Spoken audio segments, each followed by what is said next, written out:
남편은 내가 생각했던 이상적인 남자였다. 감정 기복이 심한 나와 달리 남편은 항상 묵묵히 이야기를 들어주고 감정 기복도 적었기 때문이었다. 이런 남편이라면 결혼 생활도 문제가 없을 거라고 생각했지만 그건 아니었다. 남편이 이러한 성격을 가질 수가 있었던 건 전부 다 시어머니의 영향이 컸기 때문이었다. 시어머니의 성격은 전형적인 기분파였는데 어쩔 때는 기분이 좋아서 쿨하게 넘어가시기도 했지만 한번 고집을 부리기 시작하면 전문가가 아니라고 해도 자신의 말이 무조건 맞는다고 생각하시는 분이었다. 그래서인지 남편은 나에게 짜증이 나고 힘이 들어도 웬만하면 어머님 비유에 맞춰달라고 부탁을 했었다. 기분만 맞춰주면 별일이 없을 거라고 해서 열심히 노력했지만 그게 안 될 때가 많았다. 자고로 남자는 나이를 먹어도 철이 들 수가 없어. 네 시아버지를 한번 봐라. 저게 나이값을 하고 있는 거니? 저도 잘 모르지만 요즘에는 나이가 있어도 패션에 관심 있는 분들이 많대요. 아이고, 나이를 먹었으면 점잖게 하고나 다녀야지. 꾸미고 다녀서 뭐 하려고 그래? 자기 관리라는 게 있잖아요. 너가 아직 잘 모르나 본데 자기 관리라는 거 전부 다 핑계야. 딴 생각이 있으니까. 저리 꾸미는 거지. 관심도 없었으면 꾸미고 다니겠어? 어머님 마음이야. 모른 건 아닌데요. 스스로 건강도 관리하고 옷도 멋지게 입고 다니는 건 요즘 젊은이들 사이에서도 좋게 생각하고 있는 부분이에요. 너도 사람들 눈치 보고 사는 거니? 네, 내가 말 안 하려고 했는데 너야말로 사람들 눈치 보기 전에 우리 아들 옷이나 좀 신경 쓰고 그래 어쩜 올 때마다 똑같은 옷을 입힐 생각을 하고 있니? 너는 내가 그런 것도 신경 안 쓸 줄 알았어? 아, 그건요. 제가 사라고 해도 오빠가 괜찮다고 해서 그랬어요. 싫다고 해서 안 사준다는 게 말이나 되니? 너가 안 사주니까 말을 그렇게 하는 거 아니야. 죄송합니다. 너는 내가 모를 줄 알았나 본데 내가 다 지켜보고 있어. 우리 아들은 매번 옷이 똑같아도 너는 매번 다른 거 입고 오는 거 다 아니까 너만 챙기지 말고 우리 아들부터 챙기고 그래. 이처럼 시어머니의 앞뒤가 맞지 않는 변덕 때문에 난감한 경우도 많았지만 그래도 다행인 건 시간이 지나면 언제 그랬냐는 듯 잊어버리신다는 점이었다. 하지만 받아내는 입장에서는 쉽게 잊힐 수가 없었다. 언제는 이랬고 또 언제는 저랬다 보니까 맞춰주기 어려웠기 때문이었다. 특히 어머님의 고집은 내가 임신하고 나서부터 더 심해지셨는데 나는 제왕절개로 아이를 낳을 생각이었지만 어머니는 또 어디서 봤는지 제왕절개는 아이에게 좋지 않다며 무조건 자연분만을 강조하셨다. 나도 아이에게 좋다면 뭐든 하겠지만 위험하다고 해서 제왕절개를 한다고 하는 거였는데도 어머님은 무조건 그렇지 않을 거라며 자신의 말을 믿으라고 했었다. 결국 어머님한테는 자연분만 하는 척만 하고 제왕절개를 생각하고 있었지만 사람을 믿지 못해서인지 아니면 계속 강조를 하고 싶었는지 하루에도 여러 번 연락을 하시면서 자연분만을 강조하셨다. 나중에는 어머님 연락만 오더라도 가슴이 두근거리고 답답함까지 느끼게 되었는데 결국은 참았던 화가 폭발해버렸다. 제가 알았다고 몇 번을 말해요? 어머님 말씀대로 자연분만 하겠다고 했잖아요. 나는 말만 그렇게 하고 너가 제왕절개를 할까봐 그렇지. 위험하면 제왕절개를 할 수도 있다는 생각을 하시면 되잖아요. 왜 그러니? 자연분만하고 제왕절개는 확실히 다르다니까? 어머님, 제발 그만 좀 하세요. 아기를 생각하는 건 감사할 일이지만 제가 없으면 아이는 엄마 없이 크게 될 수도 있잖아요. 너는 왜 말을 그렇게 하니? 너가 그렇게 얘기하면 내가 뭐가 되겠어? 하루에 서너 번씩 얘기를 하시니까 저도 스트레스 받아서 그렇죠. 챙겨줘서 말해준 건데 너는 그걸 스트레스로 받아들이니? 생각을 해주셔도 적당히 하셔야죠. 똑같은 말을 하루에 몇 번씩 들으면 그게 얼마나 힘든지는 아세요. 너가 보기에 겨워서 아무것도 모르나 본데 다른 집 시어머니였으면 너가 나한테 절대로 이러지도 못해. 알았으니까 그만하시라고요. 강하게 나가서인지 한동안 시어머니의 연락이 없자 후련하다는 느낌마저 들었다. 하지만 그건 나의 착각이었다. 시어머니는 마치 피해자인 것 마냥 남편에게 하소연하는 바람에 남편 역시 알면서도 나에게 사과를 하는 게 좋을 것 같다고 하는 것이었다. 사과야. 하라고 하면 할 수는 있겠지만 또다시 연락이 올까봐 그게 두려웠다. 하지만 나는 미래를 위해서 한 번 더 참을 수밖에 없었다. 내가 먼저 사과를 해서 그런지 시어머니는 말 없이 받아주기는 했었지만 여전했다. 첫 아이인 만큼 자신의 의견대로 자연분만을 했으면 좋겠다는 말을 다시 한 것이었다. 어쩔 수 없다는 생각에 알겠다고만 하고 나는 계획대로 아이는 제왕절개로 출산했다. 그런데 출산하고 나서 처음 시댁에 갔더니 시어머니는 아이보다 내 배부터 까보라고 했다. 기분이 나빴지만 제왕절개로 출산했다는 것을 알게 된 시어머니는 흉터를 보자마자 화내기 시작했다. 내가 이럴 줄 알았어. 이럴까봐 내가 너한테 신신당부를 한 거야. 죄송해요. 병원에서 위험하다고 해서 어쩔 수 없었네요. 너는 지금 병원 탓을 하고 싶니? 자연분만 못하는 네가 문제지. 병원이 문제야. 어머니, 무슨 말을 그렇게 하세요? 저라고 자연분만 안 하고 싶어서 그런 줄 아세요? 아이고, 몸은 약한 척 하면서 어쩜 성격은 그렇게 세? 말씀이 너무 지나치시잖아요. 그러는 너는 시어머니한테 이러는 게 잘하는 짓이야? 너네 집에서는 그렇게 교육했어?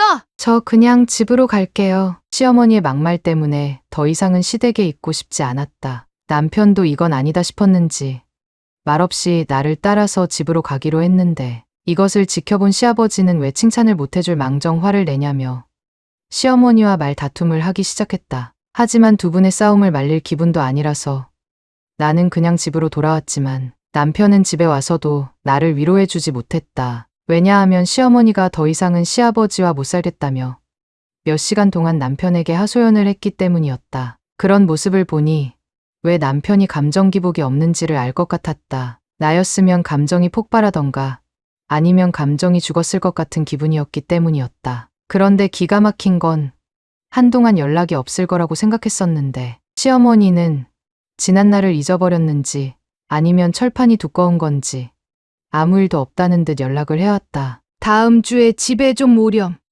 네, 내 친구 손주가 쓰던 옷이랑 물품들 받았으니까 받아가라고. 죄송한데요. 저는 그럴 기분도 아니고요. 아이가 쓰는 용품들도 다 있으니까 그런 거 안 받아오셔도 돼요. 왜 기분이 아니라는 거니? 시간이 얼마나 지났다고 이러세요? 지난주 생각 안 나세요? 너는 속이 그렇게 좁아서 어떡하니? 나도 아무렇지 않게 행동하는데 너는 그런 거를 꼭 티를 내고 싶어? 어머님, 솔직히 말해서 너가 내 말대로 했으면 지난주에 그런 일이 생겼겠어?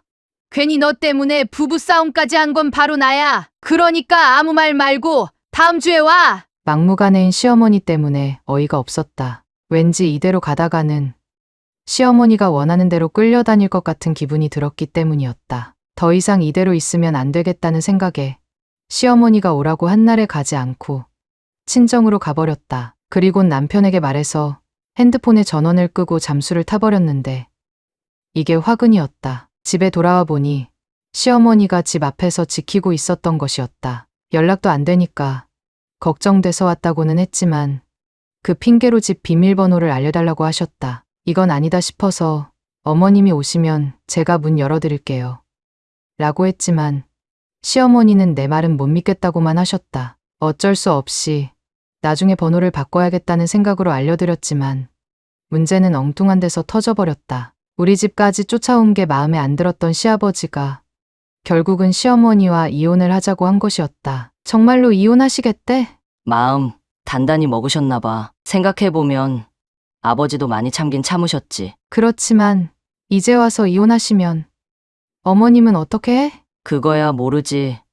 엄마도 이혼하자고 했으니까 생각이 있으셔서 그런 거 아닐까? 이혼도 이혼이지만 괜히 걱정돼서 내가 걱정했던 건 시어머니가 우리한테 의지할까봐 두려웠기 때문이었다. 그리고 이혼을 하게 되자 내가 예상했던 대로 시어머니는 혼자서 살기 힘들 것 같다며 자연스럽게 합가를 요구했다. 하지만 나는 시어머니와 같이 살 생각이 조금도 없었다. 그래서 남편한테도 마음대로 합가하면 나는 그 자리에서 바로 친정으로 갈 것이고 이혼도 할 거라고 얘기를 해줬다. 그래서였을까? 남편은 내 말대로 합가하는 부분은 막아주었지만 그것 때문인지 시어머니는 서럽다며 하염없이 우셨다. 어쩔 수가 없는 거라고 생각했다. 만약에 같이 살게 되면 시어머니가 흘린 눈물이 내가 흘러야 한다는 생각 때문이었다. 그러나 끝은 이게 아니었다. 합가에 실패하게 되자 시어머니는 외롭다며 우리 집 근처로 이사를 오겠다는 것이었다. 너가 같이 살기 싫다고 해서 내가 얼마나 서러웠는지는 알지? 죄송해요, 어머님. 하지만 그래도 나는 자식 근처에서 사는 건 포기 못 하겠다. 네, 너네 집 근처로 이사 갈 생각이니까. 그리 알아. 저희 집 근처로요? 왜? 그것도 네 허락이 필요하니? 믿기지 않았다. 지금도 힘든데. 그래서 같이 산다는 건 죽어도 싫다고 한 거였는데. 이제는 근처로 온다니까. 정신이 나갈 것만 같았다. 합가도 아닌 이사다 보니 내가 안 된다고 할 명분도 없어서 어머님은 걸어서 7분 거리인 곳에 이사를 오게 되었다. 그때부터 나의 결혼 생활이 망가져가기 시작했다. 집이 가까우다 보니까 시어머님은 아이를 보러 온다는 핑계와 밥을 같이 먹자는 이유로 우리 집에서 하루 종일 있었기 때문이었다. 하루하루가 악몽이었지만 깨어나도 똑같은 패턴 때문에 더 돌아버릴 지경이었다. 하지만 벗어날 수 있는 방법은 없었다. 이사를 가자니 돈도 없었고 나 역시 육아 때문에 회사를 그만뒀었기 때문이었다. 그렇게 6개월 정도쯤 지나자 인생 포기한 듯이 살아가고 있었는데 생각지도 못한 사람한테서 연락이 왔다. 이혼해서 한동안 잊고 있었던 시아버지였다. 시아버지는 잘해주고 싶었는데 이렇게 된 점에 대해서 미안하다고 사과하셨다. 그리고 자신의 돈 2억을 줄 테니 지금보다 넓은 집으로 이사가는 게 어떻겠냐고 하셨다. 하지만 아버님, 그 돈을 주시면 아버님은 어떻게 하시려고요? 나는 경비라도 하면 혼자서 먹고 사는데 아무 지장 없어. 제가 이 돈을 어떻게 받아요? 저는 괜찮으니까. 아버님이 필요한데 쓰세요. 괜찮아. 분명 집사람이 너네들한테 가서 힘들게 할 건데 돈이라도 받아야 스트레스를 안 받을 거 아냐. 내가 해줄 수 있는 건 여기까지니까 너가 좀 이해해 주렴. 워낙 말이 없으신 분이라서 많은 대화는 못했었는데 시아버지는 모든 걸 예측하고 있었다. 시어머니가 이혼하면 우리한테 온다는 것을. 나는 시아버지에게 받은 2억을 남편에게 말하면서도 한편으로는 걱정이 됐다. 혹시나 시어머니가 불쌍하다는 이유로 남편이 이사를 반대할까 봐였다. 내가 왜 이런 걱정을 했냐면 시어머니가 우리 집에서 살다시피 했어도 남편은 아무런 말을 안 했기 때문이었다. 하지만 남편은 내가 이사를 가고 싶다고 하자 별 고민도 없이 그러자고 했다. 나중에서야 알았지만 남편도 참고 또 참고 있었던 것이었다. 그나마 나와의 결혼으로 인해서 해방되나 싶었는데 또 다시 시어머니가 다가오게 되자 나처럼 포기한 듯이 살고 있었던 것이었다. 이사는 남편 회사 근처로 잡는 쪽으로 했다.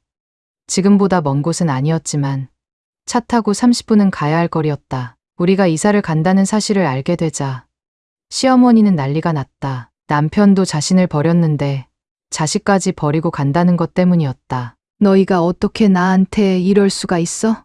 내가 너네들을 위해서 얼마나 잘해줬는데. 너무 그러지 마세요. 이게 다 어머님 아들을 위해서고 어머님 손주를 위한 길이라고 생각하시면 되잖아요. 뭐? 회사도 가깝겠다. 집도 넓어지니 손주도 뛰어놀기 좋을 거 아니에요. 그러면 집도 넓어졌으니까 나도 같이 가면 되는 거 아니야? 그건 죄송해요.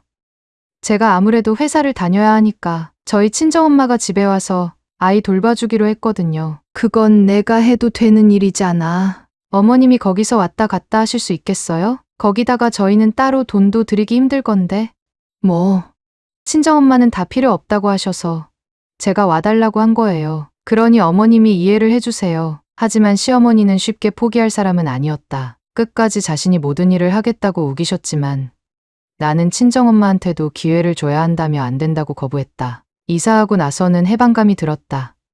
더 이상 나를 감시하는 사람도 지적하는 사람도 없었기 때문이었다. 거리도 멀어서인지 시어머니는 처음 몇 번만 왔을 뿐 친정엄마 때문에 자지도 못하고 돌아가야 했는데 힘들어서 그런지 이후로는 잘 찾아오지도 않으셨다. 물론 연락은 끊임없이 왔다. 하지만 그 연락도 내가 다시 회사를 다니게 되면서 오지 않게 되었다. 내가 여러 핑계를 대면서 연락을 피한 것도 있었지만 남편도 마음이 바뀌었는지 연락을 잘 안 받았기 때문이었다. 시어머니가 안타깝다는 생각도 있긴 했었다. 이혼해서 혼자서 외로워하실 게 뻔했기 때문이었다. 그러나 그렇다고 다 받아주기에는 나도 힘들었기 때문에 어쩔 수 없는 선택이었다. 그래서 지금은 한 달에 한 번씩 시어머니가 있는 곳으로 가고는 있다. 처음엔 갔을 땐 잔뜩 삐져가지고 말도 안 하셨지만 이제는 그 한 번 보는 게 소중하다는 생각이 드셨는지 성격도 많이 유해지신 것 같아서 다행이라는 생각이 든다.